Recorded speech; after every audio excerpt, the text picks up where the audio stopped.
Hola y bienvenidos. Hoy nos vamos a meter en una historia que es casi de detectives, pero en el mundo de las matemáticas y la estrategia. Una buena forma de empezar. Es que es así. Imaginen que tienen un mapa para tomar la mejor decisión. Y unos investigadores descubren que, dependiendo de cómo dibujes ese mapa, la misma situación, puedes llegar a conclusiones opuestas. Totalmente opuestas. Y lo más increíble es que las herramientas que se usaban para simplificar ese mapa, para que fuera más fácil de leer, pues a menudo eran las que te llevaban a la trampa. Es una imagen perfecta, la verdad. Porque de eso va todo esto. El documento que analizamos hoy, Compactification of Extensive Game Structures and Backward Dominance Procedure. Un título denso. Un poco, sí, pero se enfrenta a una pregunta que, en el fondo, parece de cajón. Si dos mapas representan el mismo territorio, ¿no deberían llevarnos al mismo sitio? Pues claro. En teoría de juegos, si dos diagramas representan la misma decisión estratégica, no deberíamos llegar siempre a la misma mejor jugada. Y la respuesta, que es lo sorprendente, es que no. Y el porqué de todo esto es fascinante. A ver, ahí es donde me empiezo a perder un poco. O sea, un mapa es un mapa. Una situación es una situación. Si yo tengo que decidir entre A y B, ¿qué más da si lo dibujo en un círculo o en un cuadrado? Claro, La elección sigue siendo entre A y B. Me suena, no sé, a un problema puramente académico, de esos que solo le importan a quien escribe el artículo, ¿sabes? entiendo el escepticismo, de verdad. Pero no es un tema de dibujo, sino de lógica. Pensemos en el tiempo. La mayoría de nuestras decisiones importantes no son instantáneas. No, se desarrollan en el tiempo. Exacto, en una secuencia. Lo que yo hago ahora depende de lo que creo que tú harás después. Y lo que tú harás después depende de lo que hiciste antes.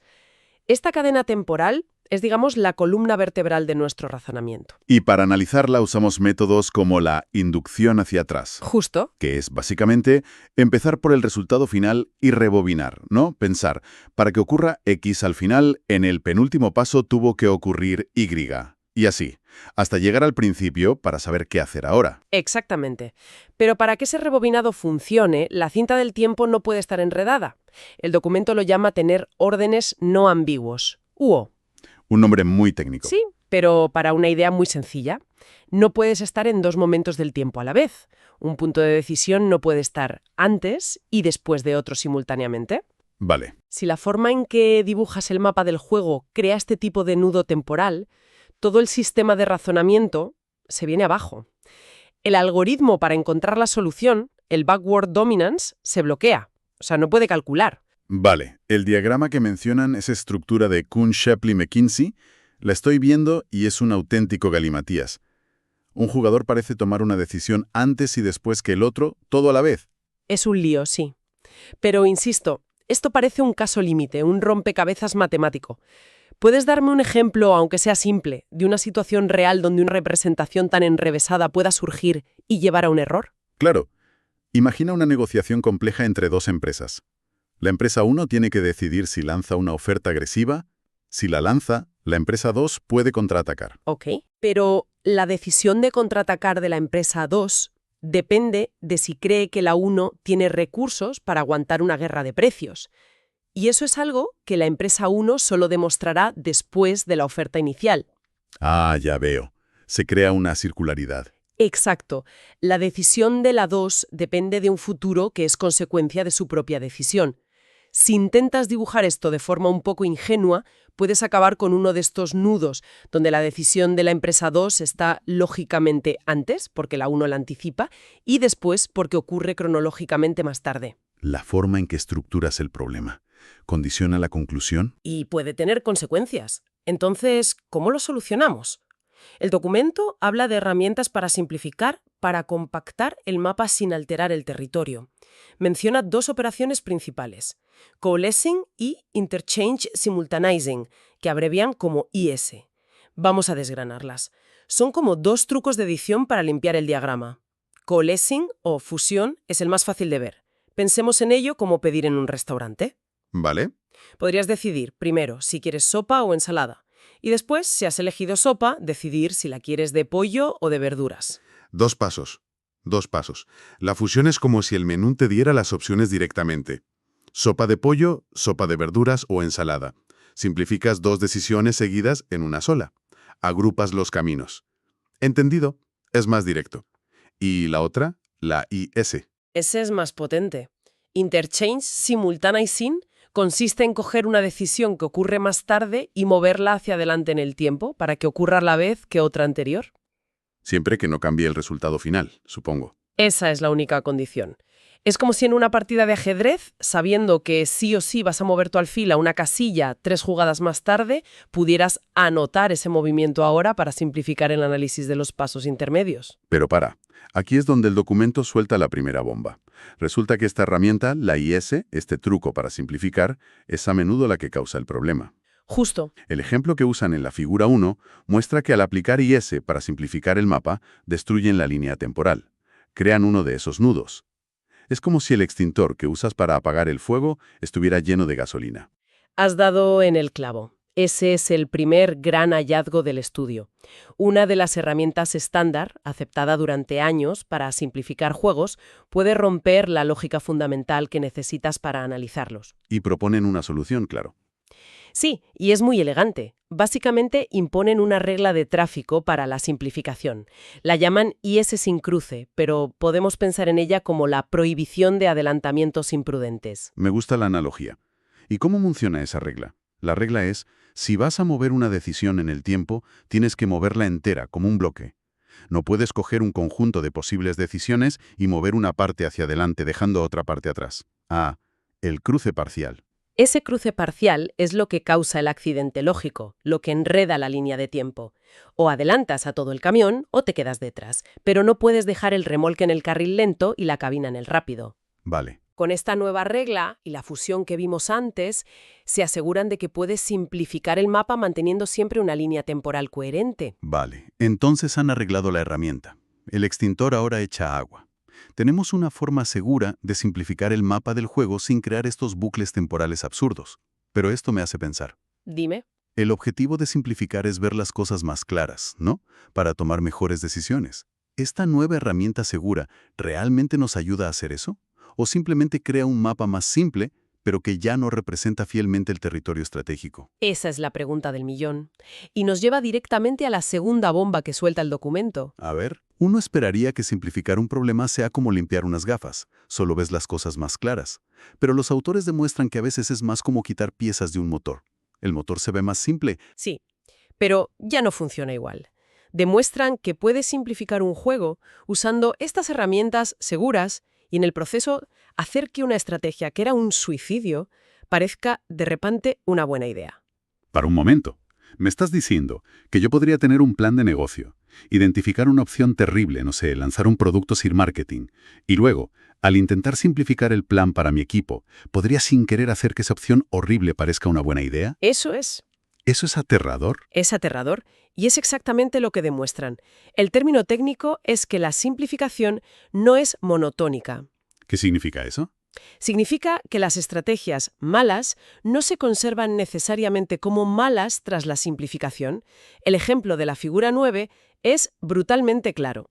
En el mapa complejo original hay una estrategia para el jugador 3, la F, que es claramente perdedora y se elimina. Ok, fuera. Pero luego aplican una simplificación perfectamente segura y permitida, y en el nuevo mapa la estrategia F sobrevive al análisis. De repente parece una buena opción. Pero tiene que haber una explicación. No puede ser magia negra matemática, que pieza del motor han quitado sin darse cuenta. Quitaron una relación de dependencia. Es un efecto dominó muy sutil. En el juego original, la estrategia F del jugador 3 se eliminaba porque se podía demostrar que era peor que otra, asumiendo que el jugador 2 nunca jugaría su propia estrategia perdedora, la E. Vale, la eliminación de E permitía eliminar F. Exacto. La eliminación de la estrategia E del jugador 2 era la base lógica que permitía eliminar después la F del jugador 3. Al simplificar el juego, movieron la decisión del jugador. Y al moverla, Desde la perspectiva del jugador 3, esa base lógica desapareció. Ya no era tan obvio que el jugador 2 no jugaría a E, y sin esa certeza, la estrategia F del jugador 3 de repente ya no parece tan mala. La simplificación rompió una cadena de razonamiento condicional. este es un problema enorme. O sea, si no podemos fiarnos de la simplificación, ¿No invalida esto décadas de trabajo en teoría de juegos que se basan en estas herramientas? ¿Estamos diciendo que muchos análisis clásicos podrían estar equivocados? Planteas una cuestión muy profunda. El documento no llega a decir que todo lo anterior esté mal, pero sí que hemos sido demasiado optimistas con nuestras herramientas. ¿Y la solución que proponen no es no simplificar, supongo? No. La solución no es abandonar la simplificación, sino hacerla con la disciplina de un cirujano. Introducen un nuevo conjunto de reglas mucho más estrictas, que llaman oportunidades de compactación inmediata y completa o ICO completo. Suena a algo que necesita un manual de instrucciones de 300 páginas. ¿Podemos traducirlo? Claro, la idea es que la simplificación debe ser siempre local y colectiva. Local y colectiva. Sí. Local significa que solo puedes fusionar o mover decisiones que están, digamos, pegadas la una a la otra. Se prohíben los saltos largos en el tiempo porque son los que pueden romper esas cadenas de razonamiento sutiles. Vale, solo movimientos cortos. Y colectiva significa que si un grupo de decisiones ocurren simultáneamente, las tienes que tratar como una unidad. Si mueves una, mueves todas las que ocurren en ese mismo instante. No puedes dejar a nadie del grupo atrás. Es como decir, no puedes mover una ciudad en el mapa sin mover toda la región a la que pertenece. Justo. Porque si no, rompes todas sus conexiones. De acuerdo, las reglas son mucho más estrictas. Solo movimientos cortos y siempre en grupo. Parece una solución robusta. Pero leo que incluso con estas reglas de cirujano hay un último problema. ¿Aún no hay más? El orden importa. Puedes empezar a simplificar por el principio del juego o por el final, y aún siguiendo las reglas, obtener dos mapas simplificados distintos. Si hay varias formas correctas de hacerlo, ¿cómo sabemos cuál es la buena? ¿Cuál es el mapa que nos da el análisis más fiable? Esa es la última pieza del puzzle. Sí, el documento reconoce este problema y, para resolverlo, propone un método de referencia, una especie de patrón oro de la simplificación. Lo llaman la compactación hacia atrás. Como la inducción hacia atrás con la que empezamos. La lógica es exactamente la misma, y es muy potente. En lugar de simplificar el mapa por donde te parezca, proponen un método estándar. Empieza a buscar oportunidades de simplificación desde el final del juego, desde los resultados, y avanza sistemáticamente hacia el principio, hacia la primera decisión. Exacto. Piensa en ello como desenredar un collar de nudos. Casi siempre es más fácil empezar por los extremos y avanzar hacia el centro. ¿Y por qué este enfoque es mejor? ¿Qué lo hace especial? Porque es el que mejor preserva la información estratégica. Al compactar desde el final hacia el principio, mantienes intactas durante más tiempo las relaciones cruciales que se dan al principio del juego. Claro. Evitas romper la cadena de razonamiento. Eso es. Si simplificas primero el principio, corres un riesgo mucho mayor de eliminar sin querer una de esas bases lógicas que serán necesarias para analizar los pasos finales, como vimos en la trampa de la monotonicidad. Empezar por el final es la forma más segura. Es la versión matemática del consejo piensa antes de actuar, pero de forma muy estructurada. O sea, antes de simplificar el primer paso, asegúrate de haber simplificado y entendido todas las consecuencias del último. Vaya viaje. Entonces, si resumo las lecciones de esta historia de detectives, diría que son varias. La primera, y la más fundamental para mí, A ver. la forma en que representamos un problema, el mapa que dibujamos, no es algo trivial. Condiciona radicalmente el tipo de análisis que podemos hacer. Un mal mapa no solo te hace dar un rodeo, es que puede hacerte creer que no hay ningún tesoro. Las simplificaciones que parecen lógicas, inofensivas, pueden ser trampas mentales que ocultan información crítica y te llevan a conclusiones desastrosas. Sí. Simplificar no siempre es aclarar. A veces es ocultar. Es una lección de humildad para cualquiera que analice un sistema complejo. Simplificar es una necesidad, pero hay que hacerlo con un respeto enorme por lo que se puede estar perdiendo. Y tercero, para simplificar de forma segura, se necesitan reglas casi mecánicas, muy estrictas, que traten los elementos relacionados como un bloque inseparable, esos movimientos locales y colectivos que mencionabas. No vale el arte, se necesita disciplina. Exacto. Y yo añadiría la última clave. El orden lo es todo.